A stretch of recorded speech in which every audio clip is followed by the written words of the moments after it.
Semangat pagi! Kembali saya pun ingin berbagi hal yang saya syukuri dengan Anda. Kemarin di ibadah hari Sabat, kami gereja memutuskan untuk adanya ibadah secara online, berhubung dengan tingkat kasus COVID yang terus meningkat di kota kami. Jadi kami pun di rumah bersiap-siap untuk ibadah online yang akan dimulai pukul 9 pagi. Namun tiba-tiba datang chatting WhatsApp dari Pak Ketua Jemaat yang berisi seperti ini. Nas, tolong sampaikan pada suami untuk membawa gitar agar dapat mengiringi saat upacara baptisan nanti. Jadi setelah khotbah akan ada upacara baptisan. Lalu saya pun menyampaikan dengan balasan, siap Pak. Kira-kira jam berapa ya ibadah baptisannya? Ibadah baptisannya akan dimulai setelah acara khotbah, Nas. Wah, saya lihat waktu sudah 8:30 lewat. Sedangkan kami juga adalah berdua bersama suami adalah guru kelas sekolah sahabat anak-anak untuk usia 3-6 tahun, yaitu di kelas kindergarten. Yang ibadah online-nya juga akan dimulai pukul 9 bersamaan dengan ibadah orang dewasa.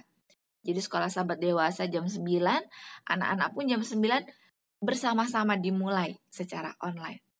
Jadi karena waktunya tidak mungkin kami untuk langsung ke gereja, jadi kami pun berdoa kiranya Tuhan boleh menyertai pelayanan kami sepanjang ibadah Sabat ini.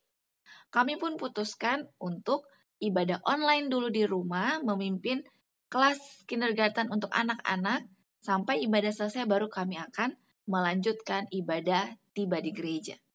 Kami pun terus melayani sepanjang kelas anak-anak dan selesai di pukul 10 pagi. Kami segera siap-siap untuk berangkat ke gereja. Sepanjang perjalanan, saya pun melanjutkan tayangan online di handphone sambil mendengarkan ibadah selanjutnya.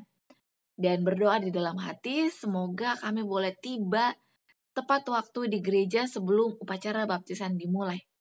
Jadi ibadah online terus berlangsung sepanjang kami menuju ke gereja. Puji Tuhan, kami tiba di gereja masih sempat untuk bersiap-siap untuk lagu-lagu yang akan dinyanyikan mengiringi upacara baptisan.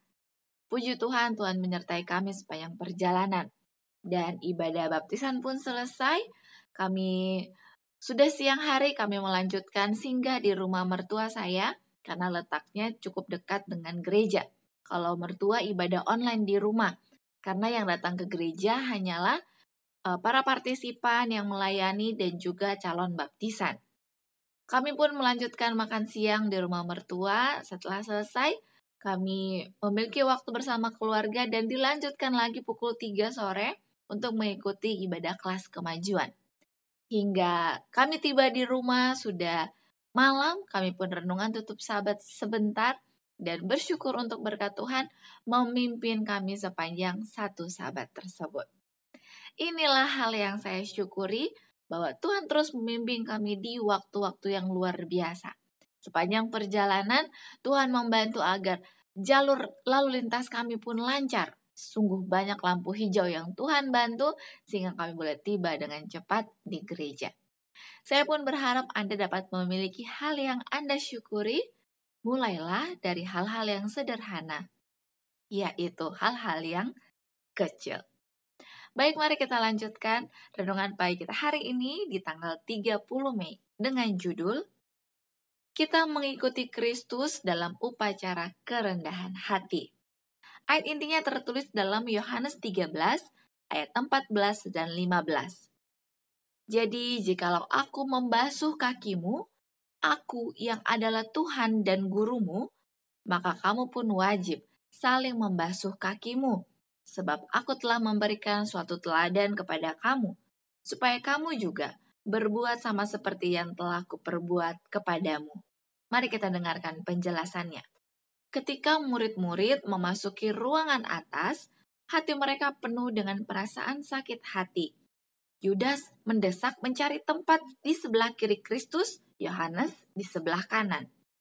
Kalau ada tempat tertinggi, Yudas bertekad mendapatnya dan tempat itu diduga di dekat Kristus. Penyebab perselisihan yang lain telah timbul. Pada suatu pesta, biasanya seorang hamba harus mencuci kaki para tamu. Kendi, baskom, dan handuk sudah ada, tersedia untuk pembasuhan kaki. Tetapi tidak ada hamba yang hadir dan murid-muridlah yang sebenarnya harus melakukannya. Yesus menunggu seketika lamanya untuk melihat apa yang akan mereka perbuat. Kemudian, ia, guru ilahi, berdiri dari meja. Setelah mengesampingkan jubah luarnya yang dapat menghalangi gerakannya, diambilnya sebuah handuk dan diikatnya pinggangnya. Setelah itu, ia menuang ke dalam sebuah bokor, lalu mulai membasuh kaki murid-muridnya. Demikianlah Kristus mengungkapkan kasih-Nya bagi murid-muridnya. Perayaan upacara ini ialah kegenapan dari perintah. Jadi, jikalau aku membasuh kakimu, aku yang adalah Tuhan dan gurumu, maka kamu pun wajib saling membasuh kakimu. Alangkah baiknya tempat ini untuk mendiamkan segala perbantahan, untuk mengampuni orang-orang yang telah melukai hati kita. Inilah waktunya, jika seseorang mempunyai sesuatu terhadap sesamanya, untuk memperbaikinya, membereskan segala kesulitan. Biarlah terjadi pengampunan bersama. Janganlah dibawa api yang lain ke dalam mezbah. Janganlah kiranya ada dendam dan kebencian pada orang-orang yang berhimpun sekeliling meja perjamuan suci. Bila mana upacara ini dirayakan dengan benar, anak-anak Allah dibawa ke dalam perhubungan yang suci, menolong dan mendoakan satu sama lain. Aplikasinya bagi kita hari ini, kita diajarkan untuk saling merendahkan hati satu dengan yang lain. Karena Tuhan sendiri yang memiliki kedudukan paling tinggi di alam semesta, merendahkan hatinya untuk melayani manusia. Tentunya itu juga yang Tuhan ingin kita lakukan kepada sesama. Apapun jabatan kita, apapun kelebihan kita, pencapaian apapun yang kita miliki, hendaklah kita tetap memiliki kerendahan hati kepada orang lain. Mari kita memohon pertolongan Tuhan untuk dapat melakukannya mulai hari ini.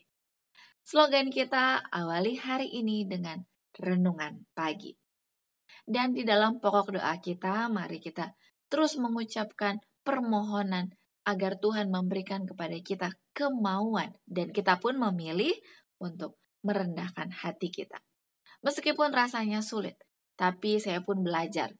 Jika saya memang memiliki usia lebih tua dari yang lain, saya belajar untuk merendahkan hati kepada mereka. Jika memang mereka membutuhkan pertolongan, saya pun wajib melakukannya jika saya dapat melakukannya.